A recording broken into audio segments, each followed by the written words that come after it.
শাশুড়িরা যদি blog video বানাইতো তাহলে তারা কিভাবে ভয় দিত ওইটা বলি শুনেন।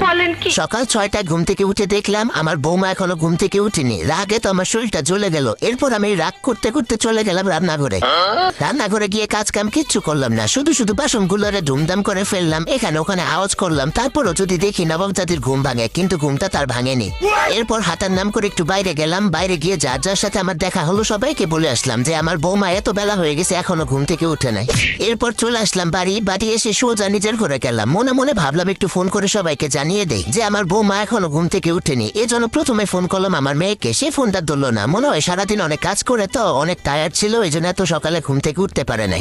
এরপর এক এক করে সবাইকে ফোন দিলাম, মাকে ফোন দিলাম, বোনকে ফোন দিলাম, আত্মীয় স্বজন যারা আছে সবাইকে ফোন দিলাম। ফোন দিয়ে সবাইকে এই সুযোগে জানিয়ে দিলাম যে আমার বৌমা এতটা বাজে এখনো ঘুম থেকে উঠে নাই। শ্বশুর শাশুড়ির প্রতি তার যে দায়িত্ব নাই এগুলো বলে দিলাম। এরপর আমি আর কি করব, টিভিটা চালিয়ে একটু টিভি দেখতে বসলাম।